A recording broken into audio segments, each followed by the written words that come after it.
Oh, masayang araw pa rin mga ka-PL kahit na tuloy-tuloy po ang panggigipit sa mga Duterte ni Gonggong Marcos, mga kababayan.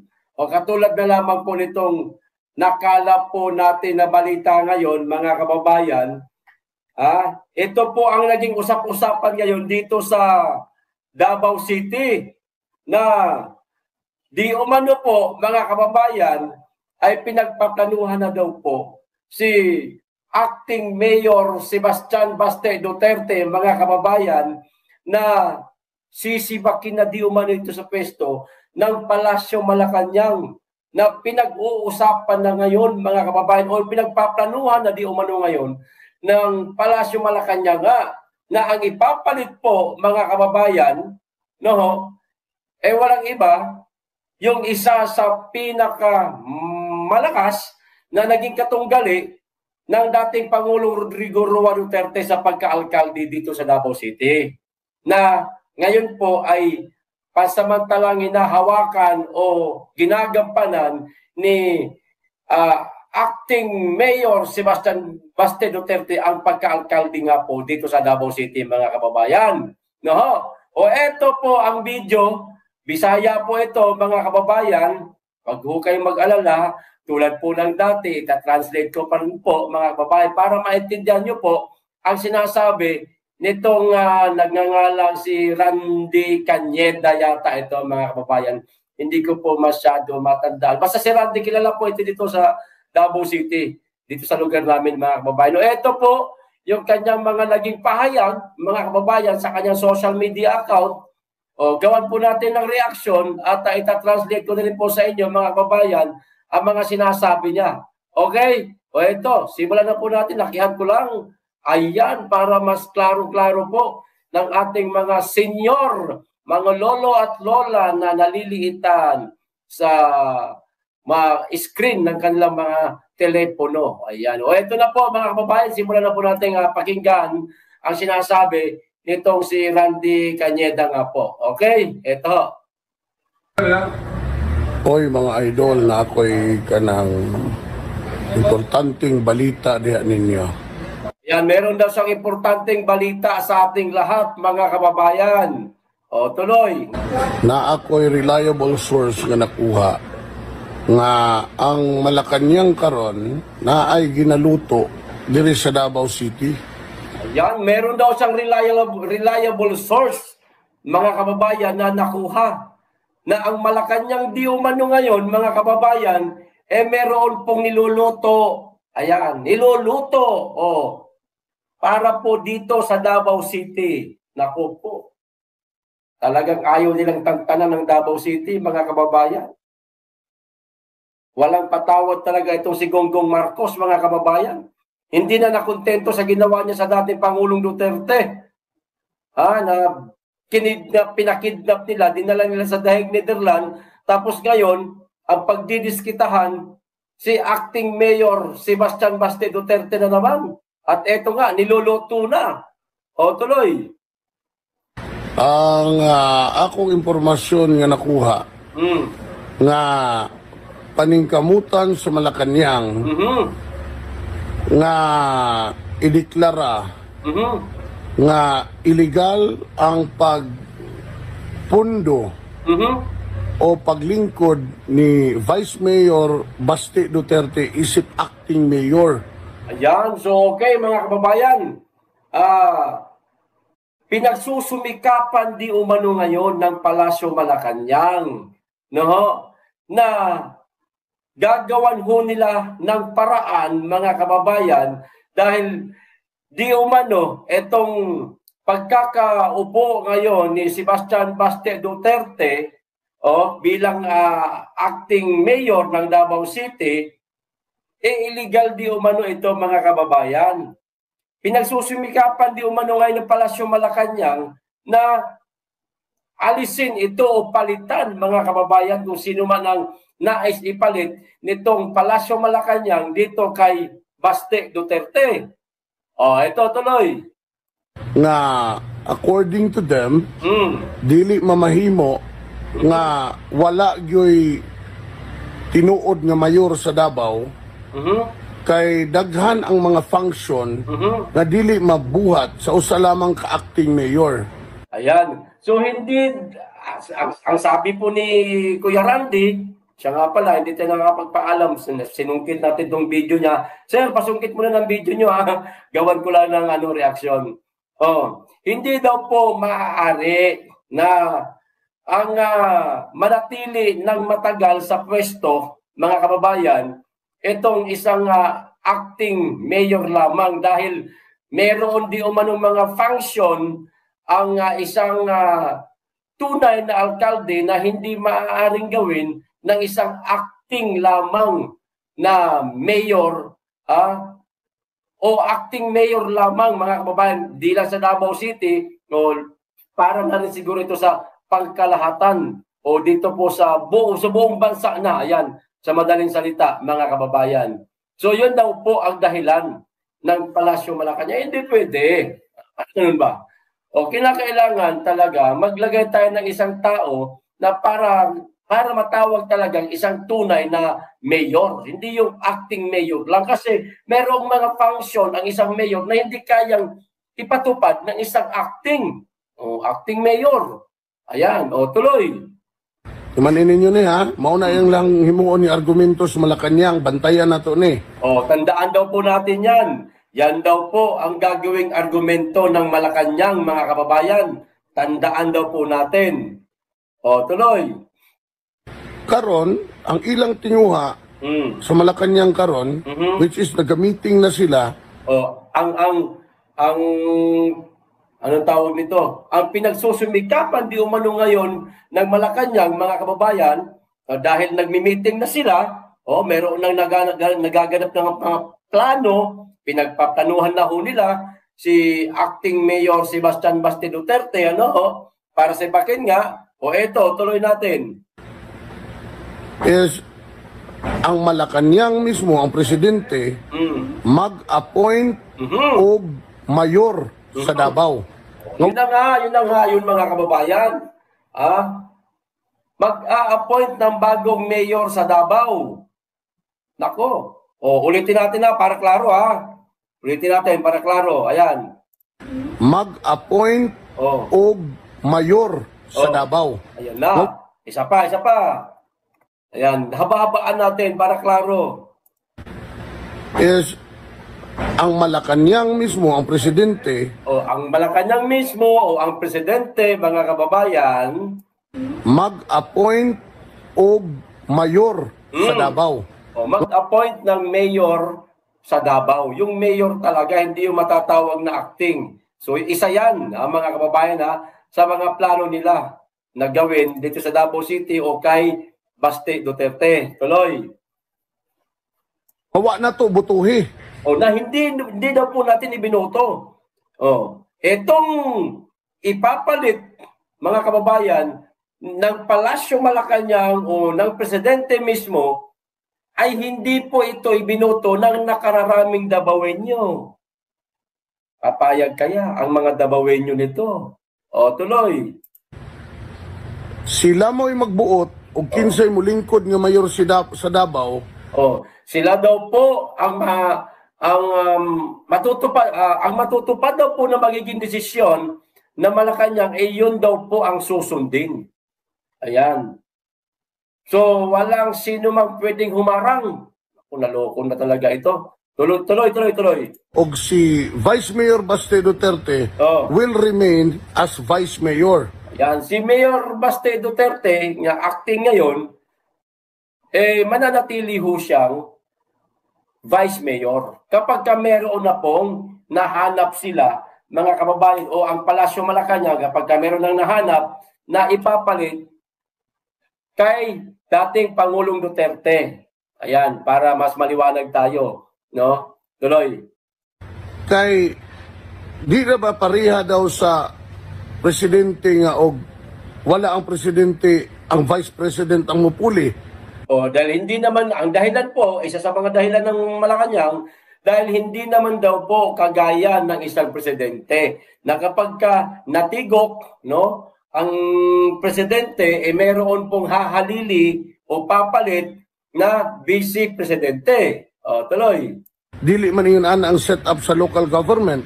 Hindi daw po ganyan ang set-up sa local government. According to them. Ayon sa kanila, mga kababayan. According to the source. According sa source. Nga, gipaabot, nganong karon lang, nganong wa nila buhata niadtong unang bulan pa lamang, ikaduhang bulan pa lamang. Bakit hindi daw po ito ginawa noon pa lamang, noong 1 buwan pa lamang o 2 buwan pa lamang na pansamantalang hinahawakan ni Mayor o Acting Mayor Baste Duterte ang pagka-alkalde sa Davao City? Bakit ngayon lang?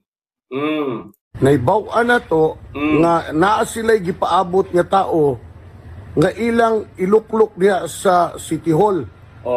Nalaman di umano nila, mga kababayan, na meron daw hinihintay ang Palasyo Malacanang na tao para iluklok sa City Hall ng Davao City. Ngayon, magbibigay unang clue itong si Kuya Randy Cañeda, mga kababayan. Tuloy po natin pakinggan. Og kinahanglan og 1 year. Maghulat sa og 1 year kay kining taong ilang ibutang. Kailangan muna ng 1 year. Maghintay daw po muna ng 1 year. Bakit? Tuloy. Sa City Hall. Kasi itong ilalagay daw nila o ipapalit nila sa City Hall. Tuloy natin. Dagan. Niadtong last election diri sa Davao. Tumakbo daw o kumandidato daw po dito sa Davao City itong iluluklok ng Palasyo Malacanang dyan sa City Hall ng Davao City. May clue na ho ba kayo, mga kababayan, kung sino itong tinutukoy ni Kuya Randy? Ako may clue na ako. At kung hindi ako nagkakamali, ito yata yung ginawan ko ng survey makailang beses sa Davao City, mga kababayan, na laging tambak sa kalye survey na ginagawa ko. Laging tambak ang willing ang nais iboto ng mga Davaoenyo o ng mga taga Davao City. Walang iba kundi si Tatay Digong. Nung panahon po ng kampanya, di ba nag-survey tayo niyan? Tambak yung itong ipapalit nila. Hindi nga ibinoto ng mga Davaoenyo. Tapos siya nang ilalagay, iluluklok. Naloko na. So kung nidagan nila election sa Davao, kinsa ka ni ilang ibutang nga mayor sa Davao? Kung tumakbo daw po sa pagka-mayor sa Davao City, sino kaya itong ilalagay nila at magiging mayor ng Davao City? Nako. Silip na po mga kababayan Kahit na hindi pa sabihin ang pangalan, kilala na natin di ba? Yung party list ng kapatid niya, ligwak di ba? Hindi nanalo mga kababayan hindi binoto ng maraming Davaoenyo. Ayun, laglag ang party list ng kapatid niya. Kaya siguro nagsusumikap sila, mga kababayan, na mailuklok talaga itong nagkumandidato sa pagka-mayor sa Davao City para magkaroon o manumbalik sila sa politika. Ganito po kawalang hiya itong gobyerno na ito, mga kababayan. Grabe, no? Nga ituboy sa Malacanang. Nga maunay mag-lead sa Davao, musugot ba mo mga taga Davao? Di ba? Ipupush daw po ng Malacanang na ito na ang mag-lead sa Davao City. Yung ipapalit po o yung iluluklok dyan sa City Hall ng Davao City. Ang tanong ni Kuya Randy, papayag ba kayo niyan, mga taga Davao City? Papayag ba kayo niyan? Papayag ba tayo, mga kababayan kong taga Davao City? Comment po. Malay mo, baka mapanood nila ito. Mapanood ito ng Palasyo Malacanang. Malaman po nila ang hinanaing ninyo o ang pagtutol ninyo. Paki-comment po. Paki-share na rin po itong video para malaman po ng ating mga kababayan. Itong ipinaplano ngayon sa Davao City, niluluto na nila mga kababayan, pinag-uusapan na paki-share po, importante po ito, kinakailangan po malaman ito halos ng ating mga kababayang Davaoenyo. O tuloy. Ang mahimong mayor sa syudad, dili nato giboto? O, papayag kayo niyan na ang magiging mayor sa Davao City ay hindi natin ibinoto. Papayag kayo niyan, sabi ni Kuya Ranti, mga kababayan. O, tuloy. Ang ilang rason, kay di na daw, wa na day kapasidad si PRRD nga mulingkod isip mayor, kay tuwa naman siya sa dahig. Ang rason daw ng Palasyo Malacanang, mga kababayan, wala na daw pong kapasidad ang dating Pangulong Rodrigo Roa Duterte na maging alkalde ng Davao City kasi nga, naroon na daw po ito sa dahig, Netherlands. Kita nyo na. Katulad ko, katulad nyo, umaasa po tayo mga kababayan na makalabas ang ating dating Pangulong Rodrigo Duterte bago po mag-2028. Nang sa ganon, mapamunuan niya ang Davao City kasi nga, siya naman talaga ang nanalo sa pagka-alkalde. So, dahil naghahanap na itong Palasyo Malacanang mga kababayan na ipapalit sa pwesto ni Tatay Digong, maliwanag na po sa atin ngayon mga kababayan na walang plano talaga itong Palasyo Malacanang na ipagkaloob o tulungan man lang ang ating dating Pangulong Duterte na mabigyan ng interim release o mapauwi dito sa Davao City. Walang planong ganun, mga kababayan. Sa akin lang yun sa akin lang pakiramdam ko lang yun pasensya na po kayo. Bagamat lahat po tayo, gusto po natin na makauwi na po sa Davao ang ating Tatay Digong. Pero kita nyo na, papalitan na nga Naghahanap na nga ngayon ng Palasyo Malacanang na ipapalit kay Tatay So ano ibig sabihin yan? Talagang hahayaan nitong bulok na gobyernong ito, mga kababayan, na mabulok din ang ating Tatay Digong sa dahig Netherlands. Ang sarap pagmura, no? Sarap pagmura, pinipigilan ko lang mga kababayan. Ang sarap murahin itong bangag na ito. Hindi pa nakontento pati ngayon. Ito pagiging acting ni Baste Duterte, tatanggalin pa sa kanya. Ipapalit yung taong hindi naman ibinuto ng mga Davaoenyo. Tuloy. Og dili daw pwede ang vice mayor nga maghimong acting mayor hangtod sa 2028. Yan, hindi daw po maaari, mga kababayan, na ang vice mayor na ngayon ginawang acting mayor ang magiging ang pagpapatakbo ng Davao City, ang magiging leader ng Davao City hanggang 2028. Hindi daw po maaari. Kaya ayan, pinagsusumikapan di umano ngayon ng Malacanang na maalis o matanggal si Baste Duterte sa pagka-acting mayor. Tuloy. Unang kinahanglan yun daw, according sa Malacanang, nga naay ilang ibutang nga mayor sa Davao. Kailangan daw talaga mga kababayan, according sa Malacanang, meron silang ilalagay na mayor sa Davao. Okay? Nga na to butuhi. Na hindi natin ibinoto. Ayan. Kinsa ka ni? Inanta mo, gipaabot nila ang 1 year. Sino kaya ito?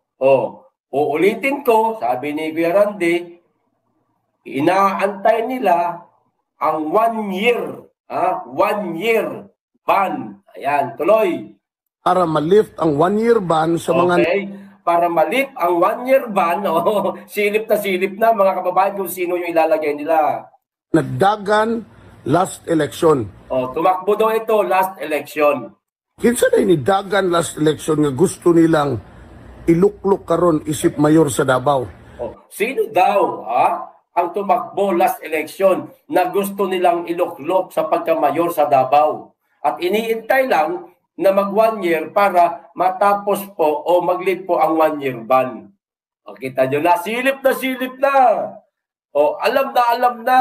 Kilala na natin yan. Laging ligwak yan sa survey natin, mga kababayan. Pinapakain ng alikabok yan sa survey. Bantayan tani mga taga Davao, I'm breaking to you this news for us to be vigilant. Bantayan natin ito mga Davao, mga taga Davao. Tuloy. Because walay dili kayang himuon ang Malacañang. Wala daw hindi kayang gawin ng Malacañang. You know them. According to them, they can bend the law. Ipapatupad talaga nila ang bend the law, mga kababayan. Diba? Sinasabi ko naman po sa inyo, ilang beses ko na inuulit-ulit, mga kababayan. Hanggat ang Pangulo ng ating bansa ay si Gonggong Marcos, bend the law po. Ang mararanasan ng bawat Pilipino o ang maipapatupad, sa ating bansa, bend the law. Maraming mababaluktot na batas, mga kababayan. Di ba? Ano po ang kasunod ng bend the law? O ano po ang pinsan, kapatid nitong pauso nilang bend the law, mga kababayan? Para sa akin, sunod niyan o pinsan niyan o kapatid niyang salita na yung bend the law na yan? Martial law. Mga kababayan, ang nakakatakot kung hindi po sila makontento sa salitang bend the law, baka ipatupad ho nila, mga kababayan, ang martial law. Taloko na. Tuloy. Mauna ni ang buot nilang ipasabot. Ito na daw po ang ibig nilang sabihin. They will bend the law. They will bend the law. Whatever law is it, they are the law. O dako kayo ang tsansa nga himuon yun nila. Malaki daw po ang tsansa na gagawin daw po ito nila. Ang alin? Bend the law. Ang kapal na mukha nyo. Tuloy. Moabot yun ang time, og dili ta vigilant, og di ta mulihok ani, og di na to nipugngan, nga naay mo lingkod nga mayor sa Davao, nga wa na. Ayan, masyadong mahaba na. Dadating daw talaga ang panahon o oras, mga kababayan, kapag hindi daw po maging vigilante ang mga taga Davao at hindi daw po ito pigilan ng Davao City, mga kababayan, magiging alkalde ng Davao City ang isang taong hindi naman ibinoto ng nakararami. Ato butuhi, wa taganahi, di na to gusto, pero ang Malacañang ang magbuot og kinsa ilang gustong palingkurong mayor sa Davao. Musugot bataani kanang ako pangutana diha. Ayan, hindi natin ibinoto, hindi natin nagustuhan, papayag ba daw kayo o tayo, mga Davaoenyo? Di ba nato ni pugnan, di ba ta magbantay ani, di ba ta maniguro nga ang kabubuton sa taga Davao ang matuman ug dili ang kabubuton sa Malacañang. Tanong niya, hindi ba natin ito babantayan, hahayaan na lang ba natin ito? Parang ganun, mga kababayan.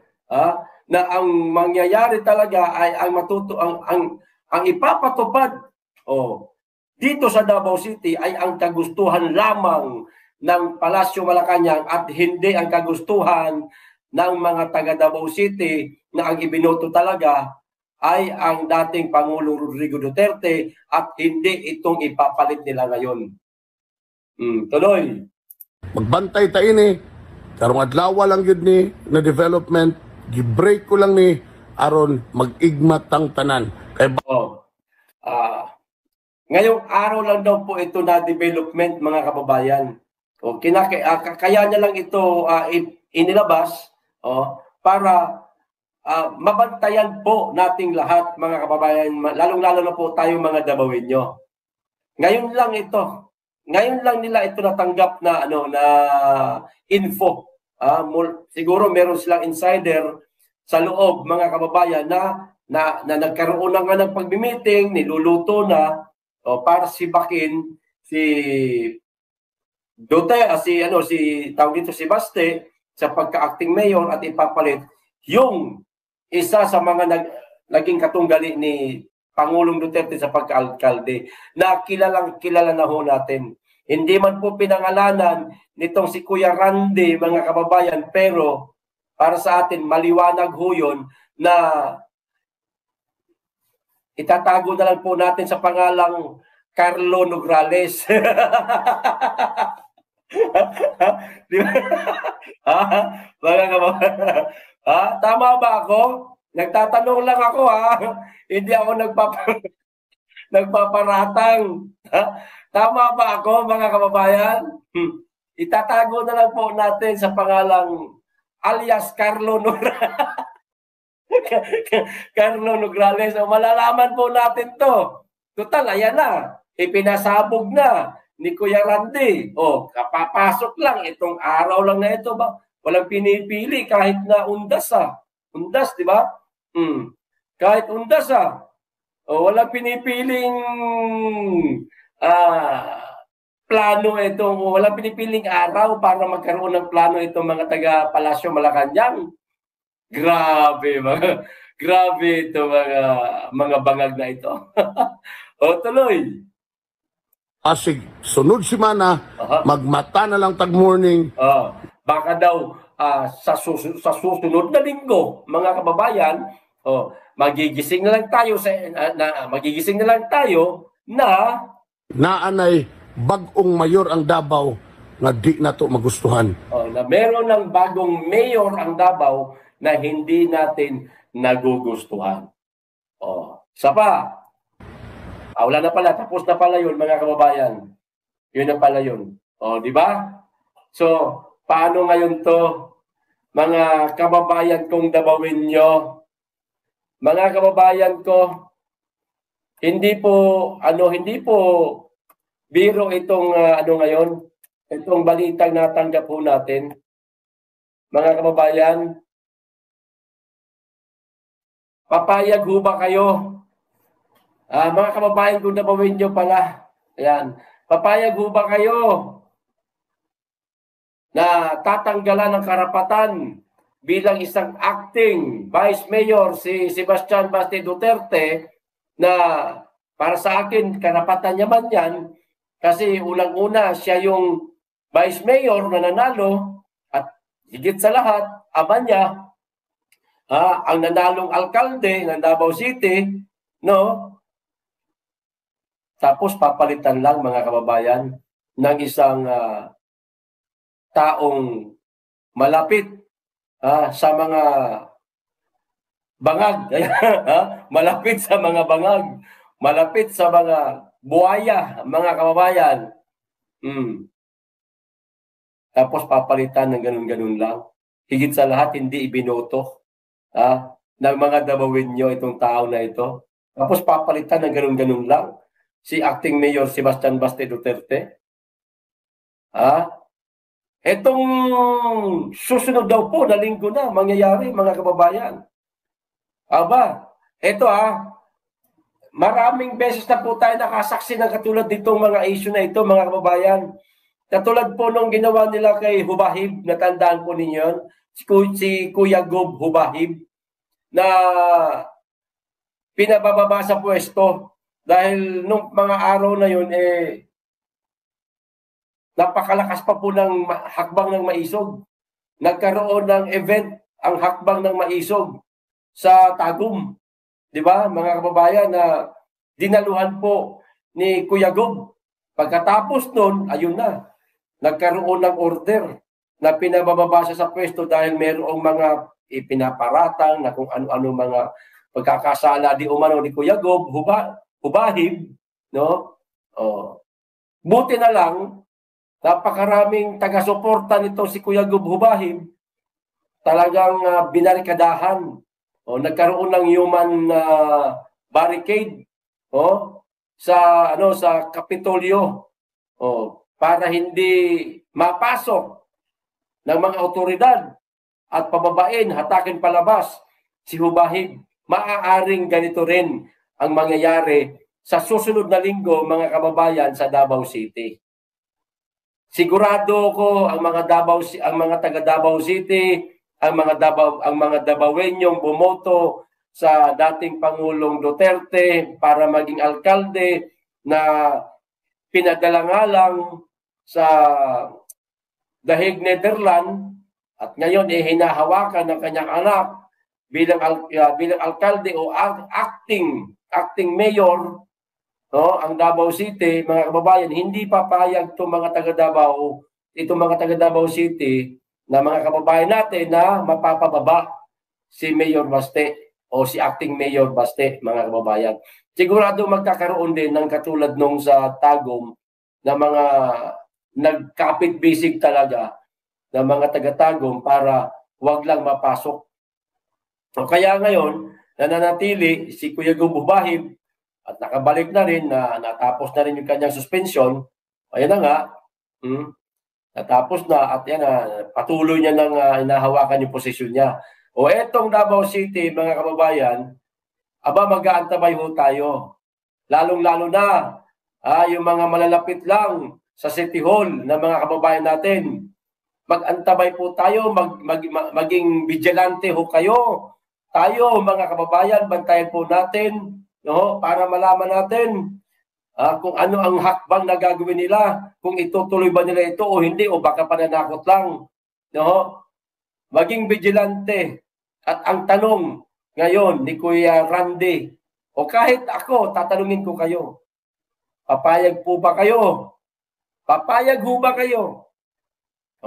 Nasa inyo po ang kasagutan, mga kababayan. Hanggang dito lang po. Maraming salamat. Mag-iingat kayong lagi at higit sa lahat, mahalin po natin ang Pilipinas.